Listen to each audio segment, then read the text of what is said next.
Sir, ಈಗಾಗಲೇ ನಿನ್ನೆನೋ ಎಚ್ಚರಿಕೆಯನ್ನು ಕೊಡುವಂತ ಕೆಲಸವನ್ನು ಮಾಡಿದ್ದೀವಿ. ಈ MBS ಪುಂಡರಿಗೆ ಕನ್ನಡದ ತಂಟೆಗೆ ಬಂದ್ರೆ ಸರಿ ಇರಂಗಲ್ಲ, ಹುಷಾರಾಗಿರ್ರಿ ಅಂತ ನಿನ್ನೆ ಹೇಳಿದ್ದೀವಿ. ಇವತ್ತು ಅದನ್ನೇ ಮುಂದುವರೆದ್ರೆ ನಾವು ಗೃಹ ಮಂತ್ರಿಗಳಿಗೂ ಮಾತಾಡ್ತೀವಿ, ಮುಖ್ಯಮಂತ್ರಿಗಳಿಗೂ ಮಾತಾಡ್ತೀನಿ, ನಿನ್ನೆನೂ ಮಾತಾಡಿದ್ದೀನಿ ನಾನು. ಈಗಾಗಲೇ ಅವ್ರ ಮೇಲೆ ಶಿಸ್ತು ಕ್ರಮ ತಗೋಬೇಕು ಅಂತ ವಿಚಾರವನ್ನ ಈಗಾಗಲೇ ಮಾಡಿದ್ದಾರೆ. ಒಂದಂತೂ ಸತ್ಯ, ಮಾಧ್ಯಮದ ಮುಖಾಂತರ ಈ MBS ಪುಂಡರಿಗೆ, ಮರಾಠ ಪುಂಡರಿಗೆ ಬಹಳ ನೇರವಾದ ಎಚ್ಚರಿಕೆಯನ್ನು ಕೊಡ್ತೀನಿ. ಕನ್ನಡದ ವಿಚಾರಕ್ಕೆ ಬಂದ್ರೆ ನಿಮಗೆ ಸರಿಯಾದ ಶಿಸ್ತು ಕಲಿಸಬೇಕಾದಂತ ಪರಿಸ್ಥಿತಿ ನಿರ್ಮಾಣ ಆಗತ್ತ. ಒಂದು, ಇದೇ ಮುಂದುವರೆದ್ರೆ ನೀವು ಕರ್ನಾಟಕದ ಗಾಳಿ, ಕರ್ನಾಟಕದ ನೀರು, ಕರ್ನಾಟಕದ ಅನ್ನ ತಿಂದು ಮತ್ತೊಂದು ಭಾಷೆಯ ಬಗ್ಗೆ ಬಹಳ ಪ್ರೀತಿ ವ್ಯಾಮೋಹ ತೋರ್ಸಕತ್ತಿದ್ರೆ ಮುಂದೆ ನೆಟ್ಟಿಗಿರಂಗಲ್ಲ, ಸರಿಯಾದ ಉತ್ತರವನ್ನು ಕೊಡ್ತೀವಿ.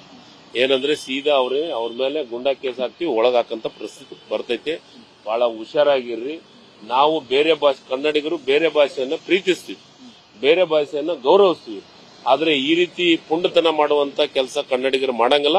ಮತ್ತೆ ಕನ್ನಡಿಗರು ಮಾಡಕ್ ನಿಂತ್ರೆ ನೀವು ಯಾರು ಮರಾಠಿಗರು ಉಳಿಯಂಗಲ್ಲ. ಬಹಳ ಹುಷಾರಾಗಿರಿ. ಅದು ಸ್ಪೆಷಲಿ ಎಲ್ಲಾ ಮರಾಠಿಗರು ಈ ರೀತಿ ಮಾಡಂಗಲ್ಲ, ಕೆಲವೊಂದಿಷ್ಟು ಪುಂಡ್ರು ಈ ರೀತಿ ಕೆಲಸವನ್ನು ಮಾಡ್ತಾ ಇದ್ದಾರೆ. ಏನು ಅದಕ್ಕೆ ಸರಿಯಾದ ಉತ್ತರ ಕೊಡುವಂತ ಪರಿಸ್ಥಿತಿ ಬಂದಿದೆ, ಕೊಡ್ತೀವಿ. ಸರ್, ಬೆಳಗಾವಿ ನಾಯಕರು ಮಾತಾಡಲೇಬೇಕು. ಯಾಕೆ ಮಾತಾಡಬಾರ್ದು? ಕರ್ನಾಟಕಕ್ಕೆ ತೊಂದರೆ ಆಗ್ತಾ ಇದೆ. ಒಬ್ಬ ಸಾಮಾನ್ಯ ಕಂಡಕ್ಟರ್ ಮೇಲೆ ಈ ರೀತಿ ದಾಂಧಲೆ ಮಾಡಿ ಅವ್ರನ್ನ ಬಡಿಯುವಂತ ಕೆಲಸವನ್ನ ಮಾಡ್ತಾ ಇದ್ದಾರೆ. ಯಾಕೆ ಮಾತಾಡಬಾರ್ದು? ನಾವು ಇಲ್ಲೇ ಹೇಳಂಗಿಲ್ಲ, ಸೀದಾ ಅಲ್ಲಿಗೆ ಬಂದು ಅವ್ರು ಮರಾಠಿಗ ಜಗದಾಗ ನಿಂತು ಉತ್ತರ ಕೊಡುವಂತ ಕೆಲಸ ಮಾಡ್ತೀವಿ. ಮರಾಠಿಗರ ಜಗದಾಗ ಬಂದು ಉತ್ತರ ಕೊಡ್ತೀವಿ. ನಮಗೇನು ಯಾರ್ದು ಅಂಜಿಕೆನೇ ಇಲ್ಲ. ಕನ್ನಡಿಗರು ನಾವು ಯಾರ ತಂಟೆಗೆ ಹೋಗಲ್ಲ. ಯಾಕೆ? ಕರ್ನಾಟಕದ ಕಂಡಕ್ಟರ್ಗೆ ಮರಾಠಿ ಯಾಕೆ ಮಾತಾಡಬೇಕು? ಅವನ ಭಾಷೆ ಕನ್ನಡನೇ ಮಾತಾಡ್ತಾನೆ. ಅವನ ಮ್ಯಾಗ ಪೋಕ್ಸಾ ಕೇಸನ್ನ ಮಾಡುವಂತ ಕೆಲಸ ಇದೆಲ್ಲ ನಡೆಯಂಗಿಲ್ಲ. ಇದನ್ನೆಲ್ಲದು ಗೃಹ ಮಂತ್ರಿಗಳ ಗಮನಕ್ಕೂ ತಂದಿದ್ದೀವಿ, ಮುಖ್ಯಮಂತ್ರಿಗಳ ಗಮನಕ್ಕೂ ತಂದಿದ್ದೀವಿ. ಕನ್ನಡದ ವಿಚಾರಕ್ಕೆ ಬಂದ್ರೆ ನಾವು ಸುಮ್ಮಿರಂತ ಪ್ರಶ್ನೆ ಇಲ್ಲ. ಅದಕ್ಕೆ ಸರಿಯಾದ ಉತ್ತರವನ್ನ ಕೊಡಬೇಕಾಗತ್ತೆ, ಕೊಡ್ತೀವಿ. ಎಸ್, ನಾವು ಹಿಂದೆ ಕರಾಳ ದಿನವನ್ನು ಕಂಟ್ರೋಲ್ ಮಾಡಿದೀವಿ, ಮುಂದಿನೂ ಮಾಡ್ತೀವಿ. ಇದೇ ಮುಂದುವರೆದ್ರೆ ಅವ್ರಿಗೆ ಬುದ್ಧಿ ಕಲಿಸಂತ ಕೆಲಸನೂ ಮಾಡ್ತೀವಿ. ಅದ್ರಾಗೆ ಎರಡು ಮಾತಿಲ್ಲ.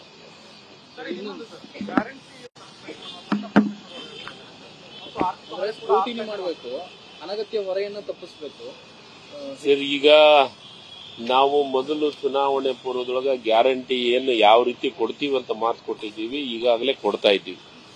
ಅದ್ರ ಬಗ್ಗೆ ಪುನರ್ ಪರಿಶೀಲನೆ ಅಂದ್ರೆ ಅದು ಮುಖ್ಯಮಂತ್ರಿಗಳೇ ಮಾಡುವಂತ ಕೆಲಸ. ಅದಕ್ಕೆ ಈಗ ಗೃಹ ಮಂತ್ರಿಗಳು ಹಿರಿಯರು, ಅವರು ಏನು ಮ್ಯಾನಿಫೆಸ್ಟೋನ ಅಧ್ಯಕ್ಷರಾಗಿ ಕೆಲಸವನ್ನ ಮಾಡಿದಂತವ್ರು, ಅವ್ರು ಹೇಳಿಕೆ ಕೊಟ್ರಂದ್ರೆ ನಾನು ಹೇಳಿಕೆಯನ್ನ ನೋಡಿಲ್ಲ, ಗಮನಿಸಿಲ್ಲ. ಬಟ್ ಒಂದಂತೂ ಸತ್ಯ, ಗ್ಯಾರಂಟಿಯನ್ನ ನಿಲ್ಲಿಸಬಾರ್ದು ಅಂತ ಈಗಾಗಲೇ ನಿರ್ಧಾರ ರಾಜ್ಯದ ಅಧ್ಯಕ್ಷ ಇರ್ಬೋದು, ಮುಖ್ಯಮಂತ್ರಿಗಳಿರ್ಬೋದು, ಎಲ್ಲ ಸಚಿವ ಸಂಪುಟದೊಳಗೆ ಇದ್ರ ಬಗ್ಗೆ ಚರ್ಚೆ ಆಗಿದೆ. ಯಾವುದೇ ಕಾರಣಕ್ಕೂ ಗ್ಯಾರಂಟಿಯನ್ನ ನಿಲ್ಲಿಸುವಂತ ಪ್ರಶ್ನೆ ಇಲ್ಲ. ಅದ್ರ ಬಗ್ಗೆ ಏನಿದೆ ನೋಡೋಣ, ಅದ್ರ ಬಗ್ಗೆ ಚರ್ಚೆಯನ್ನು ಮಾಡ್ಕೊಂಡು ನಾವು ಉತ್ತರ ಕೊಡ್ತೀವಿ. ಯಾಕಂದ್ರೆ ಒಬ್ರು ಹಿರಿಯ ನಾಯಕರು ಹೇಳಿದ ಮ್ಯಾಗ ನಾನು ಬೇಗ ಅದನ್ನ ಉತ್ತರ ಕೊಡೋದಕ್ಕೆ ಅದ್ರ ಬಗ್ಗೆ ವಿಚಾರ ಮಾಡಿ ಉತ್ತರವನ್ನು ಕೊಡ್ತೀವಿ. ಸರ್, ಗ್ಯಾರಂಟಿ ಹೊರೆ ಏನಾಗಿಲ್ಲ. ಹೊರೆ ಹೇಳಕ್ಕಿಂತ ಮುಂಚಿತ ಎಲ್ಲವನ್ನ ಪರಿಶೀಲಿಸಿ ಎಲ್ಲವನ್ನ ವಿಚಾರ ಮಾಡಿ ಅನೌನ್ಸ್ ಮಾಡಿದ್ದೀವಿ. ಈಗಾಗಲೇ 2 ವರ್ಷ ಕೊಟ್ಟಿದ್ದೀವಿ. ಯಾಕೆ ಹೊರೆ?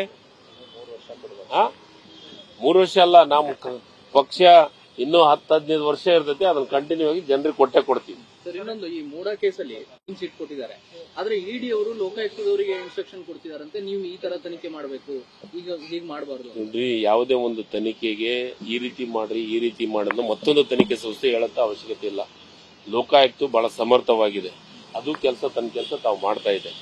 ಯಾವ್ದು ಕ್ಲೀನ್ ಚಿಟ್ಕೋ ಯಾವ್ದಾದ್ರು ಬಂದು ಯಾರಾದ್ರೂ ಇದಕ್ಕೆ ಇನ್ಫ್ಲೂಯೆನ್ಸ್ ಮಾಡಂತ ಪ್ರಶ್ನೆ ಇಲ್ಲ.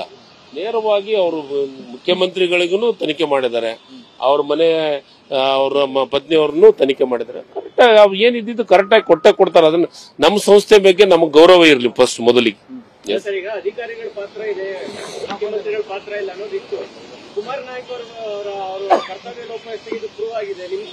ಸರಿ, ಈಗ ನೋಡ್ರಿ, ಕರ್ತವ್ಯ ಲೋಪ ಆಗಿದ್ರೆ ಅದ್ರ ಬಗ್ಗೆ ಕ್ರಮ ವಹಿಸ್ತೈತಿ. ಏನ್ ಕ್ರಮ ವಹಿಸಬೇಕಾಗೈತೆ? ಕಾನೂನು ಬದ್ಧ ಕ್ರಮ ವಹಿಸ್ತೈತಿ. ಆಗಿದೆ ಅಂತಂತ ಏನ್ ಪ್ರೂವ್ ಅಂತೂ ನನಗಂತೂ ಕೇಳಿದಿಲ್ಲ. ಆಗಿದ್ರೆ ಅದನ್ನ ಸರಿಯಾದ ರೀತಿಯೊಳಗೆ ಕ್ರಮ ವಹಿಸುವಂತ ಕೆಲಸವನ್ನು ಮಾಡ್ತಾರೆ. ನ್ಯೂಸ್ ಫಸ್ಟ್ ನಿರ್ಭೀತಿಯಿಂದ ನಿಮ್ಮ ಪರವಾಗಿ.